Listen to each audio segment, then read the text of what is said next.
ನೀವು big boss ಸೀಸನ್ಗೆ ಹೋಗಿದ್ರಿ. Last season ಮೊನ್ನೆ ಅಷ್ಟೇ ಮುಗಿದಿದೆ, ಅಂದ್ರೆ ಒಂದೆರಡು ತಿಂಗಳಾಗಿದೆ. ಸೊ ಯಾರು ಫೇವರೇಟ್ ಕಂಟೆಸ್ಟೆಂಟ್ ಆಗಿದ್ರು ನಿಮಗೆ ಅಂತ? Oh my God Hanumanthu correct. Very nice, correct. Yes Hanumanthu ಒಂಥರ ಪೆಕ್ಯುಲರ್ ಕ್ಯಾರೆಕ್ಟರ್. ಅವ್ನು ಮಾತಾಡೋ ರೀತಿ ಇರ್ಬೋದು, ಹಾವ ಭಾವ. ಐ ಥಿಂಕ್ ಬಿಗ್ ಬಾಸ್ ಹಿಸ್ಟ್ರಿನಲ್ಲೇ ಒಂದು ವೈಲ್ಡ್ ಕಾರ್ಡ್ ಎಂಟ್ರಿಲ್ ಬಂದು ಗೆದ್ದಿರ್ತಕ್ಕಂಥವ್ನಲ್ವಾ. ಸೊ ಇದು ಹಿಸ್ಟ್ರಿ ಒಂಥರ ಈ ಒಂದು ಬಿಗ್ ಬಾಸ್ ಅನ್ನೋ ಒಂದು ಆಟನೇ ತಿರುಗಿ ನೋಡುವಂಥದ್ದು ಸಾಧನೆ ಆ ವ್ಯಕ್ತಿ ಮಾಡಿದ್ದಾನೆ. ಒಂದು ಖುಷಿ ಇದೆ. ಆ ಒಂದು ವೆರಿ ನ್ಯಾಚುರಲ್, ಯಾವುದೇ ಒಂದು ಆಡಂಬರ, ಯಾವುದೇ ಒಂದು, ಈಗ ಎಲ್ಲರೂ ಹೇಳ್ತಾರಲ್ವ, ನಾನು ಇಷ್ಟು ಲಕ್ಷಕ್ಕೆ ಶಾಪಿಂಗ್ ಮಾಡಿದೆ, ಇದೇನೇನೋ ತಗೊಂಡೋದೆ, ಏನ್ ಬಂತು, ಏನ್ ದಬಾಕಿದ್ರು ಅಂತ ಹೇಳಿದ್ದು. ಈ ವ್ಯಕ್ತಿ ಏನೂ ಇಲ್ಲ. ಇನ್ಫ್ಯಾಕ್ಟ್ ಸುದೀಪ್ ಸರ್ ಏನೋ ಅವನಿಗೆ ಬಟ್ಟೆ ಕಳಿಸ್ಕೊಡ್ತಾರೆ.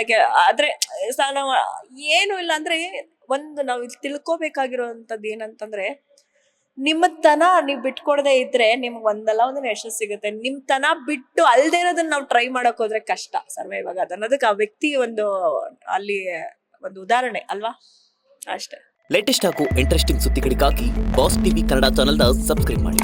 ಹಾಗೆಯೇ ಬೆಲ್ ಐಕಾನ್ ಪ್ರೆಸ್ ಮಾಡಿ. ಇದರ ಜೊತೆಗೆ ಫೇಸ್ಬುಕ್, ಇನ್ಸ್ಟಾಗ್ರಾಮ್, ಎಕ್ಸ್ ನಲ್ಲೂ ಮಿಸ್ ಮಾಡದೆ ಫಾಲೋ ಮಾಡಿ.